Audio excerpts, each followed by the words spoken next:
Good morning to all. Welcome to TSN school. हम पढ़ रहे हैं कक्षा 6 हिंदी की पाठ्य पुस्तक बसंत भाग 1 का पाठ्यक्रम। आज हम पाठ 6 पढ़ेंगे। पाठ 6 में आपको एक कहानी दी गई है जिसका शीर्षक है पार नज़र के। पार नज़र के यानी कुछ ऐसा जो नज़रों से बहुत दूर हो, इतना दूर कि हम उसे अपनी नज़रों से नहीं देख सकते। इस कहानी में आपने पिछले पार्ट में पढ़ा कि एक छोटा बच्चा जिसका नाम छोटू है, वह कौन सी धरती पर रहता है? मंगल ग्रह पर रहता है, जिसे हम लाल ग्रह भी कहते हैं।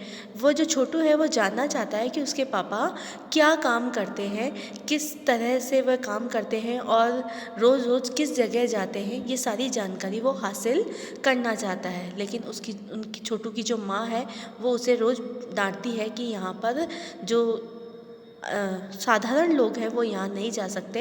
इसके लिए एक स्पेशल सूट पहनना पड़ता है, एक स्पेस सूट पहनना पड़ता है, जूते पहनने पड़ते हैं, उसका हमें प्रशिक्षण भी दिया जाता है। फिर छोटू के पापा उसे बताते हैं कि ये जो मंगल ग्रह है यहाँ पर पहले लोग रहते थे, इसकी ज़मीन के ऊपर पहले लोग रहते थे, लेकिन सूर्य में कुछ परिवर्तन हुआ, प्राकृतिक संतुलन बिगड़ गया, जिससे यहाँ के पशु पक्षी पेड़ पौधे जो हैं सब नष्ट हो गए। लेकिन जो हमारे पूर्वज हैं उन्हें तकनीकी ज्ञान था, तो उन्होंने इस ज़मीन के नीचे अपना घर बसाना शुरू कर दिया और जो इन्होंने अपने घर बनाए वहाँ पर सूर्य की शक्ति या उनकी रोशनी का इस्तेमाल किया जा सकता हो, उसके लिए उन्होंने यंत्र बनाए और उन यंत्रों को सुचारू रूप से चलाने के लिए हम जैसे कुछ लोगों को उस यंत्र को ध्यान रखने के लिए काम दिया गया है।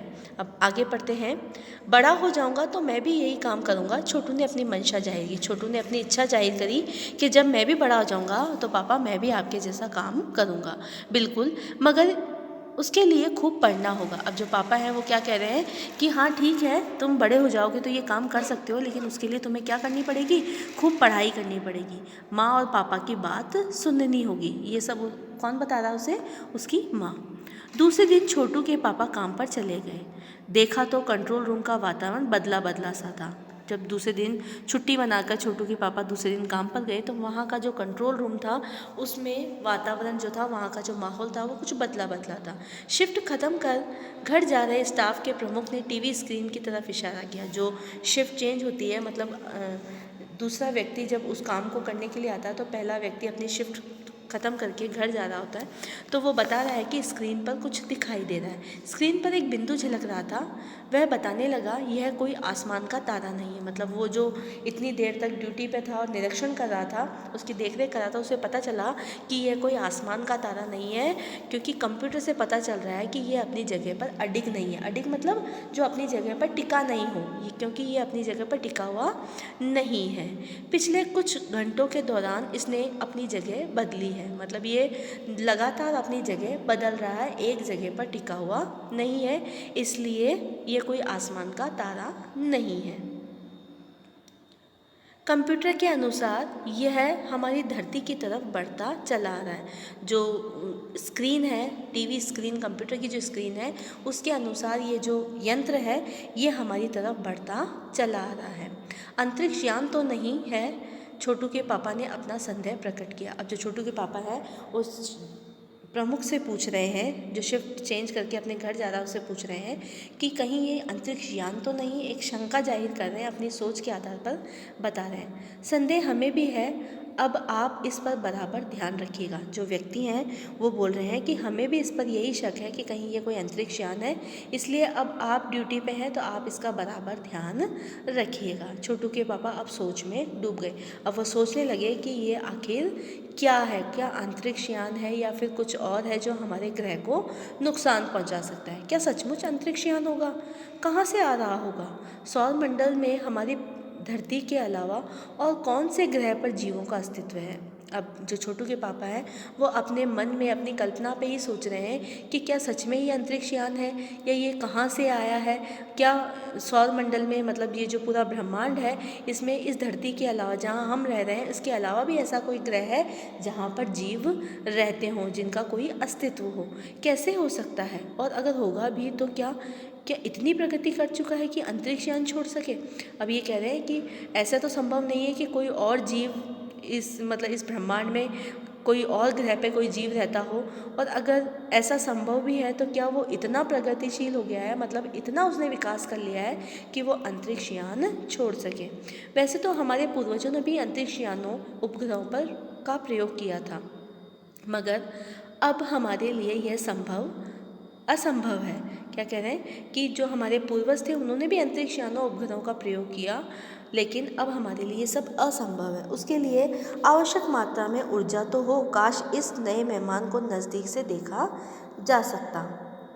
क्या कह रहे हैं कि हमें चलो ठीक है, हम अंतरिक्ष यान नहीं छोड़ सकते, लेकिन इस यान को पास में से देखने की ऐसी शक्ति हमारे पास में होनी चाहिए ताकि हम इसको नज़दीक से देख सकें। अगर वह इसी तरफ आ रहा होगा तब तो यह संभव हो सकेगा। देखें, अब उन्हें लग रहा है कि क्या अगर ये हमारे ग्रह की तरफ ही आ रहा है, हमारी धरती की तरफ आ रहा है, तो इसे पास से देखना संभव हो जाएगा। तो छोटू के पापा जो हैं वो उस ग्रह पर बराबर नज़र रखे हुए हैं। अब अंतरिक्ष यान से एक यांत्रिक हाथ बाहर निकला।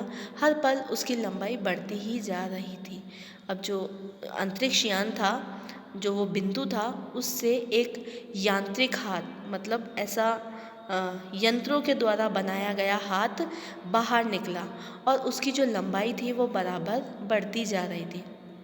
छोटू के पापा ने अवलोकन जारी रखा। उनका जो निरीक्षण था, वो जो कंटिन्यू उसको देख रहे थे, उनका वो अवलोकन जारी था।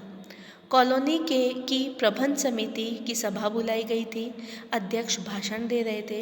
हाल ही में मिली जानकारी से पता चलता है कि 2 अंतरिक्ष यान हमारे मंगल ग्रह की तरफ बढ़ते चले आ रहे हैं। जो कॉलोनी में जहाँ वो रहते थे वहाँ पर सभा बुलाई गई और ये बताया गया कि 2 अंतरिक्ष यान हमारे ग्रह की तरफ बढ़ रहे हैं। इनमें से एक अंतरिक्ष यान हमारे इर्द गिर्द चक्कर काट रहा है और जो एक अंतरिक्ष यान है वो हमारे चारों ओर चक्कर काट रहा है। कंप्यूटर के अनुसार यह अंतरिक्ष यान नज़दीक के ही किसी ग्रह से छोड़े गए हैं। अब जो कंप्यूटर जो सूचना दे रहा है कि ये अंतरिक्ष यान कहाँ से आया है, तो क्या कहा जा रहा है कि ये अंतरिक्ष यान जो है किसी नज़दीक ग्रह से छोड़ा गया है। ऐसी हालत में हमें क्या करना चाहिए, इसकी कोई सुनिश्चित योजना बनानी चाहिए। अब ये अंतरिक्ष यान करीब करीब हमारे पास आता जा रहा है, तो इस स्थिति में हमें क्या करना चाहिए, क्या कोई योजना बनानी चाहिए। नंबर 1, आपका क्या ख्याल है। अब वहाँ पर जो सवाल जवाब हो रहे थे उसमें नंबर 1 पर जो कंट्रोल रूम था उससे पूछा जा रहा था कि आपका क्या ख्याल है। जो कॉलोनी की सुरक्षा की पूरी जिम्मेदारी नंबर 1 पर थी। नंबर 1 से इसलिए पूछा जा रहा था क्योंकि जो कॉलोनी की जो सुरक्षा की जिम्मेदारी थी वो किस पर थी, नंबर 1 पर थी। उन्होंने कुछ कागज़ समेटते हुए बोलना आरंभ किया। इन दोनों अंतरिक्ष यानों को जलाकर खाक कर देने की क्षमता हम रखते हैं। अब जो बता रहे हैं छोटू के पापा कि जो कॉलोनी में जो सुरक्षा की जिम्मेदारी थी वो किसकी थी, नंबर 1 की। अब नंबर 1 ने बोलना शुरू किया कि इन दोनों अंतरिक्ष यानों को हम जलाकर राख कर सकते हैं, परंतु इससे हमें उस अंतरिक्ष यान की जानकारी नहीं मिलेगी कि वह कहाँ से आया है, किस मकसद से आया है, ये सारी चीज़, मगर इससे हमें कोई जानकारी हासिल नहीं हो सकेगी। अंतरिक्ष यान बेकार कर ज़मीन पर उतरने पर मजबूर कर देने वाले यंत्र हमारे पास नहीं है।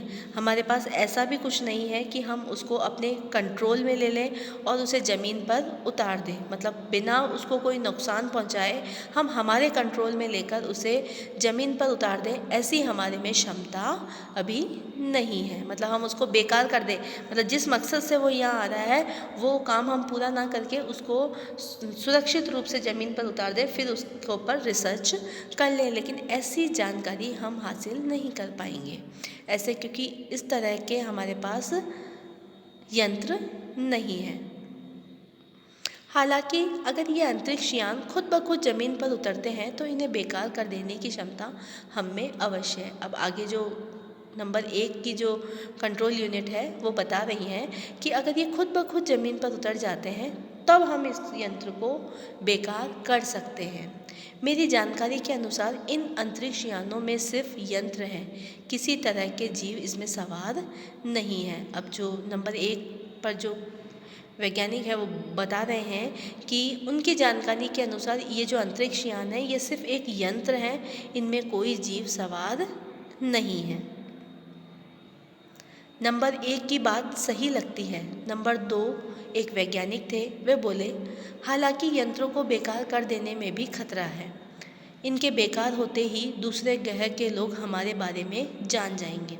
अगर आप इस यंत्र को नुकसान पहुंचाएंगे तो हमारी जो शक्ति है उसके बारे में दूसरे लोग जान जाएंगे, इसलिए इससे हमको क्या बन जाएगा, खतरा बन जाएगा।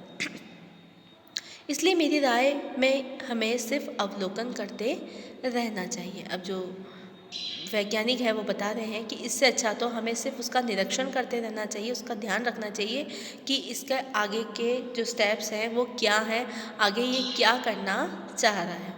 जहाँ तक हो सके हमें अपने अस्तित्व को छिपाए ही रखना चाहिए।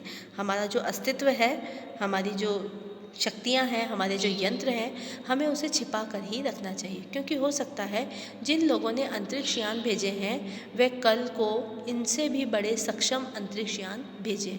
मतलब ये कह रहे हैं कि जिन कंप्यूटर द्वारा पता चल रहा है कि कोई नज़दीकी ग्रह ही है जिसने हमारे यहाँ पर अंतरिक्ष यान भेजे हैं, तो कह रहे हैं कि अगर हमने इनको बेकार कर दिया तो हो सकता है कि आने वाले समय में ये जो अंतरिक्ष यान है वो बहुत सक्षम रूप से हमारे सामने आ जाए।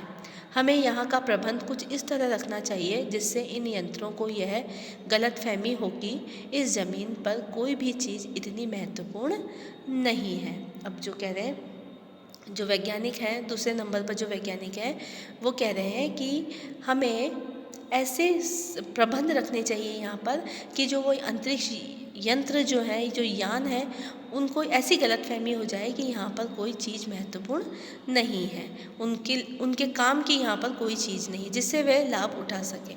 अध्यक्ष महोदय में से यह दरख्वास्त करता हूँ कि इस तरह का प्रबंध हमारे यहाँ किया जाए। नंबर 3, सामाजिक व्यवस्था का काम देखते थे। जो नंबर 3 का जो व्यक्ति था वो सामाजिक व्यवस्था का काम देखता था। उनकी बात के जवाब में अध्यक्ष कुछ बोलने ही जा रहे थे कि फ़ोन की घंटी बजी। अध्यक्ष ने चोंगा उठाया। 1 मिनट बाद सभा को संबोधित करते हुए उन्होंने कहा, भाइयों, अंतरिक्ष यान क्रमांक 1 हमारी ज़मीन पर उतर चुका है। जो अंतरिक्ष यान 1 था वो हमारी ज़मीन पर उतर गया था।